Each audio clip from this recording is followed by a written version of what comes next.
ناظرین بجٹ کے اوپر ہم نے کافی ساری بات چیت میوچل فنڈس کے ساتھ کر لی, بروکریج ہاؤسز کے ساتھ کر لی, but we thought this is a good time to have a wrap up from an economist about the budget. So today we are going to talk with none else than Abid Salari. He happens to be a great economist. وہ معیشت کو بھی سمجھتے ہیں اور government کی machinery کو بھی سمجھتے ہیں. سو ان سے ہم بات چیت کریں گے کہ وہ اس بجٹ میں رکھے گئے اہداف کو کیسے دیکھتے ہیں, معاشی پالیسی کو کیسے دیکھتے ہیں, ایگریکلچر کو کیسے دیکھتے ہیں, فائنانس, ٹریڈ اینڈ اکانومی کو کیسے دیکھتے ہیں. سو عابد سلیری صاحب, welcome to the show and السلام علیکم. وعلیکم السلام. ڈاکٹر صاحب, ہم چاہیں گے کہ جو کرنٹ بجٹ ہے اس کے اوپر ایک آپ تھوڑا سا طائرانہ جائزہ پیش کریں کہ in general how satisfied are you with the budget. اور یہ جو بات بار بار ہوتی ہے کہ جو لیبر ہے, مزدور طبقہ ہے, اس کے منیمم ویج کا خیال کوئی رکھتا ہے کوئی نہیں رکھتا ہے. اس بجٹ میں آپ کا کیا ویو ہے کہ جو وزیر خزانہ ہے has he been able to present a balanced budget? دیکھیے, بیلنس بجٹ تو شاید اس کی اصلاح پاکستان میں اس ٹرم کو ہر کوئی اپنے اپنے طریقے سے بیان کرتا ہے. اگر ہم اس بجٹ کو دیکھتے ہیں تو یہ بجٹ ہے جو کہ IMF پروگرام کے اندر رہ کے بنایا گیا, اور اس میں میجر جو بھی ڈٹرمیننٹ ہیں وہی ہیں جو کہ IMF کے اسٹاف مشن کے ساتھ پہلے سے طے پا چکے تھے. صرف جو فرق آیا وہ یہ تھا کہ اس IMF پروگرام اور پچھلے تمام IMF پروگرام میں کہ یہ ایک ایسا پروگرام ہے جو کہ ایک اسٹینڈ بائی ایگریمنٹ کے فوراً بعد لیا گیا تھا. تو اس میں جو at least macroeconomic stability تھی وہ تھوڑی بہت کیئر ٹیکر گورنمنٹ کے دورانیے میں وہ آ چکی تھی, جس کو کہ اب کیپٹلائز کرنے کی بات ہو رہی ہے. ورنہ اکثر یہ ہوتا تھا کہ بالکل ہی زیرو بلکہ مائنس سے ہم سٹارٹ کرتے تھے IMF پروگرام میں, اور اس میں جو بہت سے میئر لینے ہوتے تھے وہ مزید ٹف ہو جاتے تھے. تو کم از کم ایک وہ چیز آپ کو دیکھنے میں نہیں آئی, یا آپ کو یہ دیکھنے میں نہیں آیا کہ IMF کے پروگرام کے سٹارٹ میں فوری طور پہ روپیہ جو ہے وہ بہت زیادہ ڈیپریشیٹ ہو جائے اور کرنسی کی ویلیو ایک دم سے گر جائے. جو میجر چیلنج جس پہ کہ بار بار تنقید ہوتی رہی حکومت کو, اور حکومت نے تھوڑی سی اس میں کورس کریکشن بھی کی, وہ IPPs کے رقم ہے کہ ایک طرف تو آپ کے پاس ریزیلینس سسٹینیبلٹی فنڈ ہے IMF کا کلائمیٹ چینج کے لیے $1.4 بلین کا, جس میں رینیویبل انرجی کو پروموٹ کرنا ہے. دوسری طرف جو ایکسٹینڈڈ فنڈ فیسلٹی جو ریگولر پروگرام ہے اس میں ہمیں جو کیپیسٹی پیمنٹ چارجز ہیں ان کو منیمائز کرنا ہے. تو حکومت نے جو سولر کو ڈسکریج کیا 20% امپورٹڈ پینلز پہ ڈیوٹی لگا کے, جس کو بعد میں 10 پہ کیا بہت زیادہ تنقید کے بعد, میرا خیال ہے کہ وہ ابھی بھی شاید زیادہ ہے, اور جو مجھے نتیجہ نکلتا ہوا دیکھ رہا ہوں وہ شاید یہ ہوگا کہ اب لوگ سولر پینل کے ساتھ اپنی بیٹریز بھی لگا لیں گے, وہ گرڈ سے بجلی لینا بالکل بند کر دیں گے, جیسے کہ PTCL کے کنیکشن کے ساتھ اس وقت ہو رہا ہے کہ وہ اسی دن استعمال میں آتا ہے جب موبائل فون سروس بند ہوتی ہے, ورنہ وہ ہینڈ اس میں مہینوں کسی کی بیل نہیں ہوتی. تو یہ چیز جو ہے وہ ہوگی جس سے کیپیسٹی پیمنٹ چارجز مزید بڑھیں گے. پھر ہم ریونیو کو اگر دیکھتے ہیں موجودہ بجٹ میں, تو ریونیو گو کہ اس میں ایک خاطر خواہ اضافہ ہوا, لیکن IMF کا ٹارگٹ پورا نہیں ہو سکا. جب ٹارگٹ پورا نہیں ہو سکا, اگلا ٹارگٹ مزید بڑھا, تو نتیجتاً ہم نے دیکھا کہ حکومت دوبارہ سے انڈائریکٹ ٹیکسیشن پہ ہی اس کا دار و مدار ہے, جس کی ایک نشانی کاربن ٹیکس جو $2.50 فی لیٹر ہے. اب اگین اس کو آئیڈیلی تو پولیوٹر پہ پرنسپل پہ ہونا چاہیے تھا, جو زیادہ پولیوٹ کرتا ہے اس پہ آپ زیادہ ٹیکس لگائیں, جو کم کرتا ہے اس پہ کم ٹیکس لگائیں. یعنی آپ ہائیبرڈ گاڑی میں جو ہے وہ پیٹرول 1 لیٹر ڈلوا لیں, یا کسی پرانی وین یا ٹرک میں جو کہ اپنا جو مشن ہے وہ بری طرح سے چھوڑتا ہوا ساری فضا کو آلودہ کرتا چلا جا رہا ہے, اس میں ڈیزل ڈلوا لیں, دونوں پہ $2.50 لیٹر جو ہے وہ ٹیکس. اور پھر اگر وہ ٹیکس جو ہے وہ کہیں پہ رنگ فینس ہو کے وہ کلائمیٹ چینج فنڈ میں نہیں آ رہا, تو پھر تو اس کی عائد کرنے کی کوئی تک نہیں بنتی سوائے اس کے کہ آپ اس کا ریونیو جو ہے وہ اس سے پورا کرنا چاہ رہے ہیں. اسی طرح سے سیلریڈ کلاس جو ہے وہ شاید اس سے زیادہ بہتر ٹریٹ کی جا سکتی تھی، لیکن ہمیں معلوم ہے کہ جو ریٹیل سیکٹر ہے اور جو کاروباری حضرات ہیں وہ ابھی بھی ایف پی آر نیٹ میں آنے کو تیار نہیں ہے. تو یہ جو بجٹ ہے اوور آل اگر دیکھا جائے تو میرا خیال ہے کہ شاید اس میں یہ دو چیزیں جو میں نے بتائیں انرجی پہ اور سیلریڈ کلاس پہ ٹیکسیشن کے، باقی آئی ایم ایف کے پروگرام میں اسی طرح کا بجٹ ہی بن سکتا تھا. بہت زیادہ اس میں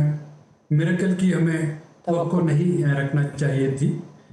دوسرا جو آپ نے سوال کیا منیمم ویج کا، جی جی جی دیکھیے ورلڈ بینک کی جو رپورٹ ہے اس کے مطابق جو $4.20 کے حساب سے اگر دیکھیں تو جو منیمم ویج مہینے کی بنتی ہے وہ تقریباً جو پاورٹی لائن بنتی ہے جس کے نیچے آپ خطۂ غربت سے نیچے ہوں گے، اگر آپ کی روزانہ کی اجرت جو ہے وہ $4.20 نہیں، تو $4.20 کو اگر آپ ملٹیپلائی کر کے دیکھ لیں آج کے ڈالر کے ریٹ سے، تو یہ تقریباً اتنی ہی رقم بنے گی جو کہ پچھلے بجٹ میں منیمم ویج مقرر کی گئی تھی. ٹھیک ہے، تو اگر آپ کی منیمم ویج لینے والا دنیا کے معیار کے مطابق خطۂ غربت سے نیچے ہے تو لامحالہ طور پہ اس میں اضافہ ہونا چاہیے تھا. بالکل صحیح. میں فنانس منسٹر صاحب کی اس دلیل سے متفق ہوں کہ شاید اس کو امپلیمنٹ کروانا مشکل ہوتا ہے، پرائیویٹ سیکٹر میں امپلیمنٹ کروانا اور مشکل ہوتا ہے. کمپنیز جو ہیں وہ ریگولر کانٹریکٹس نہیں دیتی، کمپنیز جو ہیں وہ تھرڈ پارٹی کے ذریعے ہائرنگ کر رہی ہوتی ہیں. لیکن ایٹ لیسٹ ایک بینچ مارک بن جاتا ہے سرکاری ملازمین کے لیے بھی، اور ملٹی نیشنل یا بڑے جو نیشنل کمپنیز ہیں وہ اس بینچ مارک کی رسپیکٹ کرتی ہیں اور آپ اس کو تھوڑا سا جو ہے انفورس کروا سکتے ہیں. سندھ گورنمنٹ نے تو اس میں اضافہ کر دیا، 40,000 کر دیا اس کو پروونشل گورنمنٹ کی حد تک، لیکن ظاہر ہے کہ سندھ گورنمنٹ کا جو ہے وہ شاید ملٹی نیشنل پہ اس طریقے سے انفورس نہیں ہو سکتا جب تک فیڈرل گورنمنٹ جو ہے وہ اس کو نہ بڑھاتی. تو اس کو بڑھا دینا چاہیے تھا. کم از کم آپ یہ تو نہ ہم اسٹیٹسٹکلی کہیں کہ اچھا جی اس وقت منیمم ویج لینے والا خطۂ غربت سے نیچے ہے اور پاکستان میں ایک میجورٹی جو ہے وہ امپلائڈ ہے، وہ منیمم ویج لے رہی ہے اور خطۂ غربت سے نیچے ہے. بالکل صحیح ہے. ڈاکٹر صاحب before moving to the revenue target achievement, جو اگلے سال کا ریونیو ٹارگیٹ رکھا ہے وہ کتنا اچیویبل ہے یا اچیویبل نہیں ہے، اس سے پہلے میں چاہوں گا کہ آپ ایک چیز پہ ضرور کائنڈلی کامنٹ کریں، and that relates to the circular debt issue resolution.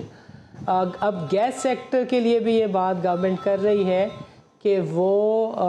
جو گیس سیکٹر ہے اس کی ریزولوشن کے لیے بھی وہی راستہ اپنائے گی جو پاور سیکٹر کے سرکولر ڈیٹ کے ایشو کی ریزولوشن کے لیے انہوں نے اپنایا تھا. اور گیس سیکٹر میں بھی اب یہ بہت ہی بات کلیئرٹی کے ساتھ کہی جا رہی ہے کہ ₹3 سے ₹10 آپ اس کو پر یونٹ کہیں یا جو بھی اس کا یونٹ ہے، یونٹ آف میجرمنٹ ہے، وہ گیس بھی مہنگی ہونے جا رہی ہے. سو آپ اس کو کیسے دیکھتے ہیں کہ ایک گورننس کا چیلنج ہے، وہ سالوں سال ملٹیپلائی ہو کے بلینس آف روپیز کا ڈیٹ کھڑا کر دیتا ہے، پھر اس کے بینیفیشریز کے طور پہ بینک سامنے آ جاتے ہیں. پاور سیکٹر کا سرکولر ڈیٹ جو ہے وہ 2.5 ٹریلین کا جو ڈیٹ ہے وہ اگین اب بینکوں کو اس کے اوپر سود ملا کرے گا فار 7 ایئرس، اور اسی طرح کے 7 سے 10 سال تک کا کہتے ہیں معاہدہ ہونے جا رہا ہے بینکوں کے ساتھ to resolve the gas sector circular date.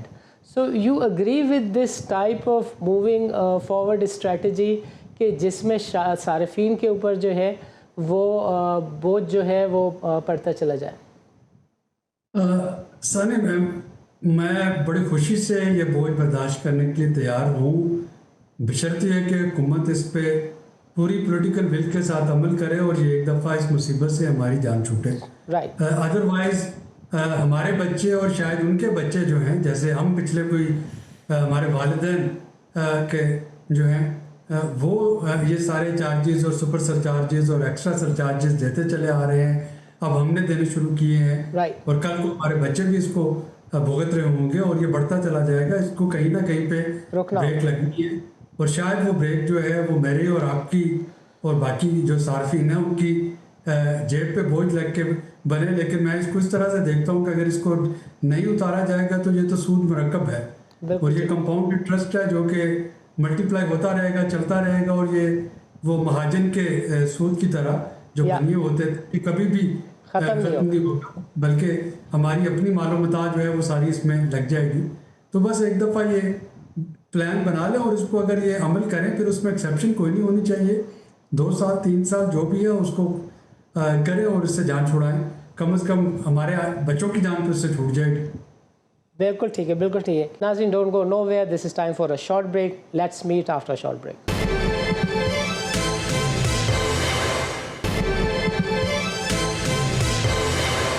Welcome back ناظرین پروگرام کے اس سیگمنٹ میں عابد سلیاری کے ساتھ ہم سمجھیں گے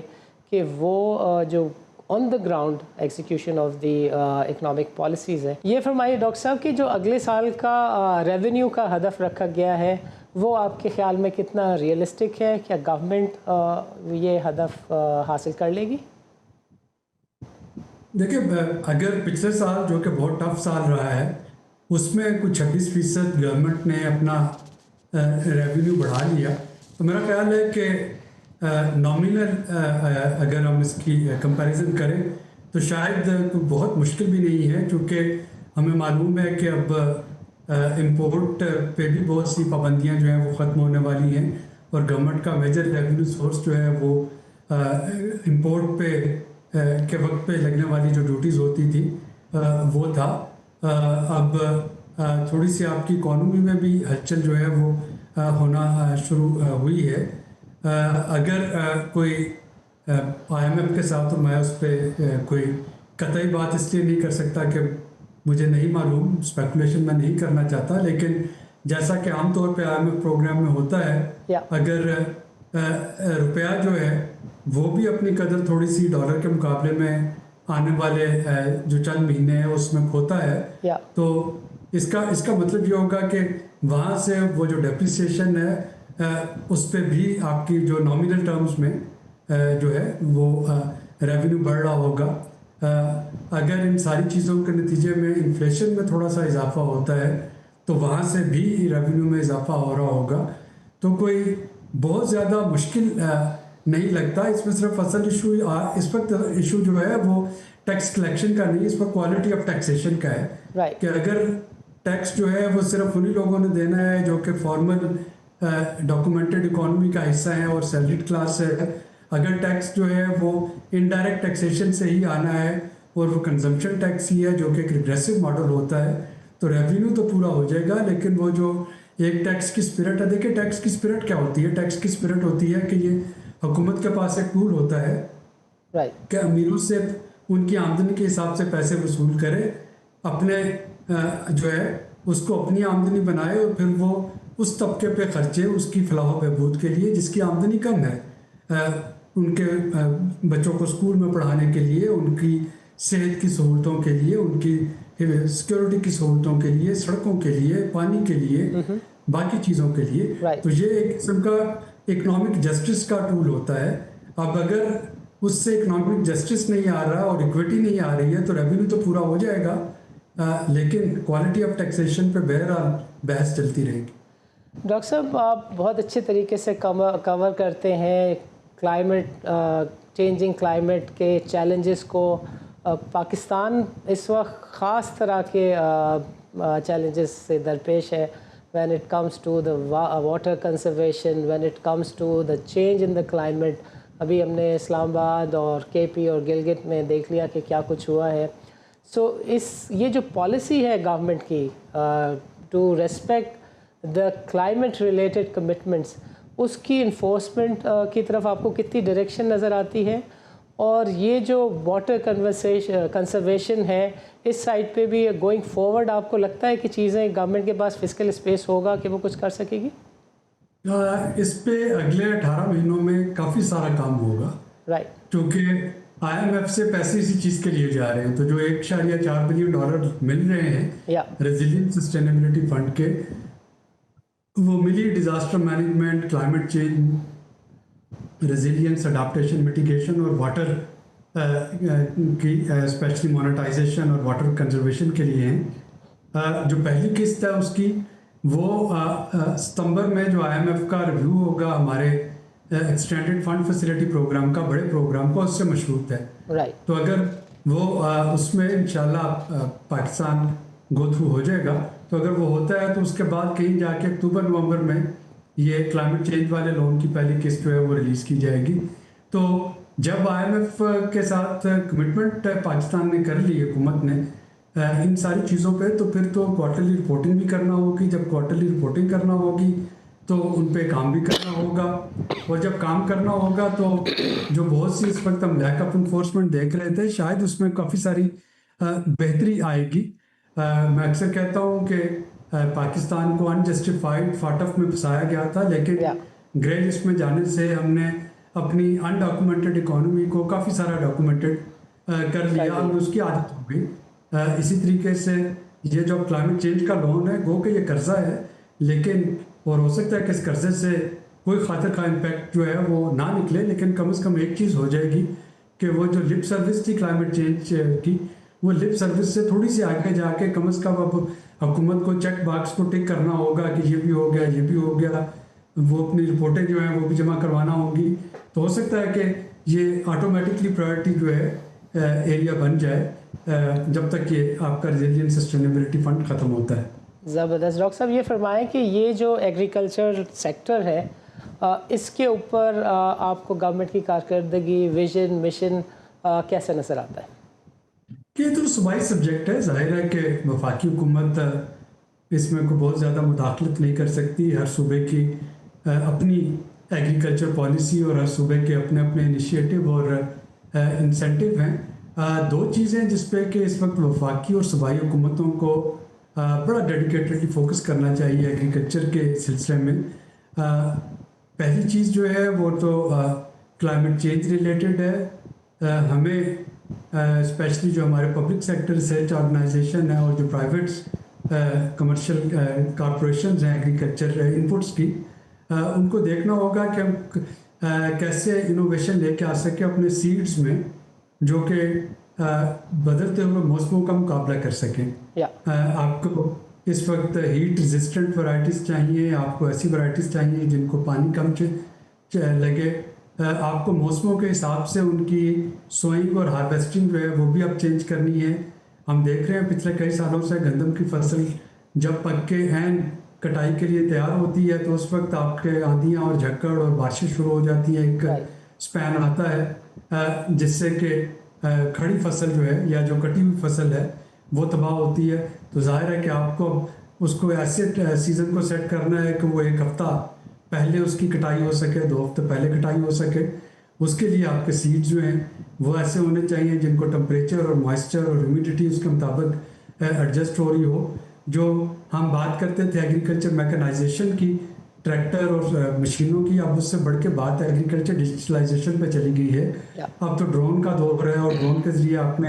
اپنی فصل کو مانیٹر بھی کرنا ہے، اس کے ذریعے اسپرے بھی کرنا ہے، اس کے ذریعے دوائیوں کا اسپرے بھی کرنا ہے، باقی چیزیں بھی دیکھنی ہیں. ساری آٹومیشن کی طرف اب جا رہی ہے پوری دنیا میں زراعت. اس کے لیے ہمیں سویلین یوز کے لیے ڈرون پالیسی کو بھی امپلیمنٹ کرنا ہوگا تاکہ ہماری جو سیکورٹی اور سیفٹی ہے وہ متاثر نہ ہو. تو ایک تو اس پہ فوکس کرنا ہوگا. تمام حکومتوں کا اب جو سبسڈی کی بات ہے وہ پیسے ادھر لگنے چاہیے ریسرچ میں. اور دوسرا جو ہے وہ کلائمیٹ چینج اور انڈس واٹر ٹریٹی کے تناظر میں ہے، اور وہ یہ ہے کہ آپ کو ابھی تو چونکہ جو بھارتی حکومت کی آبی جارحیت ہے اس کا نتائج نظر نہیں آ رہے، چونکہ مونسون ہے اور پانی اتنا زیادہ ہے کہ بھارتی حکومت جو ہے وہ اس کو روک نہیں پا رہی ہے. لیکن سردیوں میں جب خشک سالی آتی ہے اس وقت اپنے ہائیڈرو پاور ڈیمز کو 7-8 دن کے لیے بند کر دے، پھر ایک دم سے کھول دے، پھر بند کر دے، پھر کھول دے، تو وہ جو ایک انسرٹینٹی اور انپریڈکٹیبلٹی کریٹ ہو جائے گی واٹر سپلائی میں. اس کی وجہ سے ہمیں کم از کم اپنے زیر زمین پانی کو پریزرو کرنا ہوگا. تو 3 سورس ہیں نا ہمارے پاس پانی کے. ایک وہ جو دریاؤں کا پانی ہے، دوسرا جو بارش ہوتی ہے اور اس کی وجہ سے جو زیر زمین پانی جاتا ہے، اور پھر اسی زیر زمین پانی کو ٹیوب ویل کی مدد سے آپ باہر نکالتے ہیں. تو یہ جو سولرائزیشن آف ٹیوب ویل ہے پنجاب میں, اس کی پالیسی پہ نظر ثانی کرنے کی ضرورت ہے. ہمیں نہیں پتہ اس وقت کہ پاکستان میں کتنے ٹیوب ویل ہیں, ہمیں نہیں پتہ کہ کتنے مکعب فٹ پانی نکالا جا رہا ہے, ہمیں نہیں پتہ کہ کون سے ایریاز میں پانی کتنا تیزی سے نیچے جا رہا ہے. ایسے میں اور ہم ابھی تک وہ پرانا جو ایک متروک نظام آبپاشی ہے کھالوں والا, اور وہ استعمال کر رہے ہیں, جو کہ کہیں سے بھی ٹوٹ جاتا ہے اور سارا پانی جہاں مرضی بہہ رہا ہوتا ہے. تو اب اگر کاشتکار کو پاس کوئی انسینٹو ہی نہیں کہ وہ نہ اس نے ڈیزل کا بل دینا ہوگا, نہ اس نے بجلی کا بل دینا ہوگا,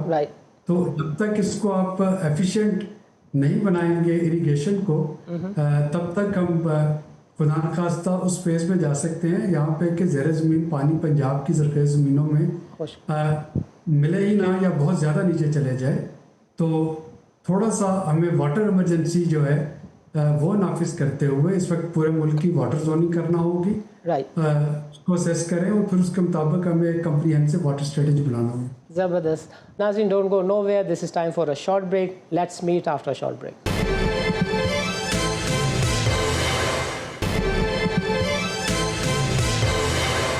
ویلکم بیک ناظرین. ڈاکٹر صاحب چونکہ پروگرام کا وقت ختم ہو رہا ہے, آخر میں صرف ایک پوائنٹ رہتا ہے جس پہ ہم چاہیں گے کہ آپ ضرور روشنی ڈال دیں, and that relates to the forex reserve کی پوزیشن تھوڑی سی بہتر ہوئی ہے, 20 بلین کے آس پاس ہمارے ریزروس ہو گئے ہیں. Currency seems still to be under some pressure, and there certain analyst, آج بھی 288 روپے کا جو ریٹ ہے وہ ڈالر نے دیکھا ہے. سو سم پیپل سجیسٹ کہ یہ 300 روپے کا ریٹ بھی کراس کر سکتا ہے. آپ کو واقعی situation despite our good reserves ایسی دکھتی ہے؟ میں نے جیسا کہا کہ میں عام طور پہ کرنسی کے بارے میں اسپیکولیشن نہیں کرتا. آبویسلی میں نہیں چاہتا کہ ہمارے ناظرین میں سے کوئی میرے گیسٹیمیٹ جو کہ بڑا گیس ورک ہوگا اس کی بیسس پہ کوئی ڈیسیژن کر لیں اور وہ کوستے رہیں بعد میں مجھے. لیکن کرنسی جو ہے یہ تو ڈیمانڈ اینڈ سپلائی ہے, اور حکومت جو ہے وہ اپنے نیٹ انٹرنیشنل ریزرو جو ہے وہ بہتر بنانے کے لیے وہ انٹر بینک مارکیٹ سے بھی ڈالر جو ہے وہ خرید رہی ہے. وہ ابھی جب امپورٹس کھلیں گی تو اس کے لیے بھی ڈالرز چاہیے ہوں گے, تو ڈیمانڈ بڑھے گی, لیکن اس کے ساتھ سپلائی جو ہے وہ بھی اسی حساب سے آپ کی بہتر ہے. کریڈٹ ریٹنگ بھی بہتر ہے آپ کے پاس. اگر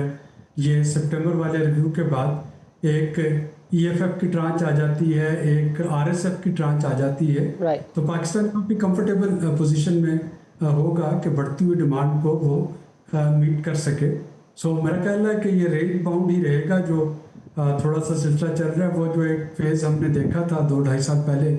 کو روزانہ باؤٹتے تھے تو کوئی 10 روپے ڈالر مہنگا ہو چکا ہوتا تھا, جس کی وجہ سے ہولڈنگ بھی ہوئی, بلیک مارکیٹنگ بھی ہوئی اور باقی مال پریکٹسز بھی ہوئی. انشاءاللہ اس طرح کا کوئی خطرہ جو ہے فی الحال میں اس کو نہیں دیکھا. آئی کنکر ود ڈاکٹر صاحب ویو کہ پاکستان کی جو کرنسی ریزروس کی پوزیشن ہے وہ خاصی اسٹیبل ہے, اور مارکیٹ کی کنڈیشنز کے اوپر I think there is no reason to panic, because ہمارے ریزروس کی پوزیشن اچھی ہے. گوئنگ فارورڈ ہمارے انفلوز اچھے دکھ رہے ہیں, بیکاز گورنمنٹ جو ہے وہ آئی ایم ایف کے بجٹ پر عمل پیرا ہے, اینڈ گوئنگ فارورڈ ہمیں لگتا ہے کہ چیزیں اکنامکلی اسٹیبل ہوں گی, بہتر ہوں گی. ڈاکٹر صاحب آپ کا پروگرام کے لیے وقت نکالنے کا بہت بہت شکریہ. شاہد علی حبیب صاحب کا پروگرام کے لیے وقت نکالنے کا بہت بہت شکریہ. ناظرین آج کے پروگرام میں شریک گفتگو رہے عابد سلیری صاحب جو کہ ایک نون اکانومسٹ ہیں. مزید ہمیں جوائن کیا تھا شاہد علی حبیب صاحب نے. عابد سلیری صاحب نے ہمیں معیشت کے اوپر بتایا کہ سچویشن اتنی زیادہ خراب نہیں ہے جتنی زیادہ بہت سارے معیشت دان اور تجزیہ کار پیش کرتے ہیں. بہرحال پاکستان بہت عرصے بعد نظر آ رہا ہے کہ وہ اس کی معیشت جو ہے وہ اب ٹریک پر آ گئی ہے. کسی حد تک اسٹیبلٹی کی بھی انہوں نے بات کی, اور انہوں نے یہ بھی کہا کہ نسل در نسل یہ جو سرکولر ڈیٹ ایکیومولیٹ ہوا ہے, یہ اگر بہت زیادہ پینفل ایکسپیرئنس کے بعد بھی اگر پاس آن ہو جاتا ہے اور ختم ہو جاتا ہے تو اس سے اچھی کوئی بات نہیں ہوگی, کیونکہ ہم ہمارے بچوں کو جو ہے وہ ایک قرضے والی سچویشن میں سے نکال کر جا رہے ہوں گے. وہ سمجھتے ہیں کہ یہ 6-7 سال اگر لیویز کے نام پر, ڈیٹ لیوی کے نام پر تھوڑی سی گیس اور بجلی مہنگی ہو جائے گی تو اس میں کوئی مذائقہ نہیں ہے، بیکاز ہم جتنے زیادہ چکی میں پس رہے ہیں تھوڑے سے اور بھی پس جائیں تو مسئلہ نہیں ہے، لیکن اگر آگے آنے والی نسلوں کو یہ قرضہ پاس آن نہیں ہوگا تو پھر they will be able to reap the benefit. Agriculture policy کے اوپر انہوں نے کہا کہ چونکہ اب یہ پروونشل سبجیکٹ بن چکا ہے، اس لیے بہتر ہوگا کہ صوبے ایگریکلچر پالیسیز کو ٹھیک سے ترتیب دیں، بیکاز پاکستان کی جو فوڈ سیکیورٹی ہے وہ بہت زیادہ کنیکٹڈ ہے ود دی ایگریکلچر پالیسی، اور جو واٹر مینجمنٹ ہے اس کے اوپر I M F climate change کے نام پہ کافی سارے پیسے دینے جا رہے ہیں۔ وہ سمجھتے ہیں کہ چونکہ اب یہ 1.4 بلین قرضہ کلائمیٹ چینج مینجمنٹ کے نام پہ مل رہا ہے، اس لیے پاکستان میں to the extent of box ticking exercise کچھ اسٹیپس تو لے لیے جائیں گے، جس کی وجہ سے ہم نے دیکھا کہ کے پی میں کافی جانوں کا ضیاع ہوا، اسلام آباد میں جانوں کا ضیاع ہوا۔ کم سے کم اتنا تو ہو جائے گا کہ اب جب ٹاؤن پلاننگ ہوا کرے گی تو یہ دیکھا جایا کرے گا کہ یار واٹر کا بیسک فلو کس طرف ہے، اور اس کو دیکھتے ہوئے ہاؤسنگ سوسائٹیز کو ڈیزائن کیا جائے۔ ان جنرل معیشت کے اوپر he was quite okay and fine, and he was like کہ گوئنگ فارورڈ پاکستان میں اسٹیبلٹی آ سکتی ہے۔ کرنسی کے اوپر ہی سیڈ ٹو اس کہ he doesn't want to make a comment on the market speculation or manipulation, whatever one may want to call it, but he was of the opinion کہ جو reserves کی position ہے $20 billion کی، وہ اتنی stable ہے کہ مارکیٹ کے اندر پرائس جو اپ ڈاؤن ہو رہی ہے ڈالر کی، اس میں پریشان ہونے کی ضرورت نہیں ہے، جبکہ سپٹمبر اکتوبر میں $1.5-2 بلین اور آئی ایم ایف سے آنے ہیں۔ شاہد علی حبیب صاحب نے مارکیٹ کے بارے میں ہمیں بتایا کہ 139-40,000 کا level he thought that is quite sustainable, and he was of the opinion کہ بازار چونکہ ابھی یہ 6-6.5-7 کے ملٹیپل پر ہے اور 8 تک کا پوٹینشیل ہے، تقریباً بروکریج ہاؤسز اینالسٹ اس بات پہ متفق ہیں کہ بازار میں 8 کا لیول جو ہے وہ میرٹ پر بنتا ہے، given the sustained economic policies, currency reserves، اور جو اس وقت کی جو پرائسز ہیں بہت سارے لوگوں کی نظر میں یہ 2010-12 والی پرائسز بھی نہیں ہیں، اور جو انڈیکس لیول ہے پرانا والا 70-80 ہزار کا، اس کے لیول کی بھی ابھی پرائسز آپ کسی حد تک کہہ سکتے ہیں کہ نہیں آئی۔ سو گوئنگ فارورڈ شاہد علی حبیب سیڈ کہ یہاں سے بھی پوٹینشیل ہے، کوشش اپروچ تو ہمیشہ ایڈوائز کی جا سکتی ہے، اس میں کوئی حرج نہیں ہے، and going forward he thought کہ جو ای این پی سیکٹر ہے، کنزیومر سیکٹر ہے، اس میں کافی سارا پوٹینشیل ہے۔ سوئی نارتھ کے بارے میں he was particularly positive, and he thought کہ گیس سیکٹر کی ریزولوشن بھی پاور سیکٹر کی طرح ہو جائے گی، اور اس کی وجہ سے مارکیٹ ایک اور ریلی دیکھ سکتی ہے۔ سو ناظرین، اس طرح کی بات چیت تجزیوں کا سلسلہ آئندہ بھی جاری رکھیں گے۔ اجازت دیجیے، اللہ حافظ۔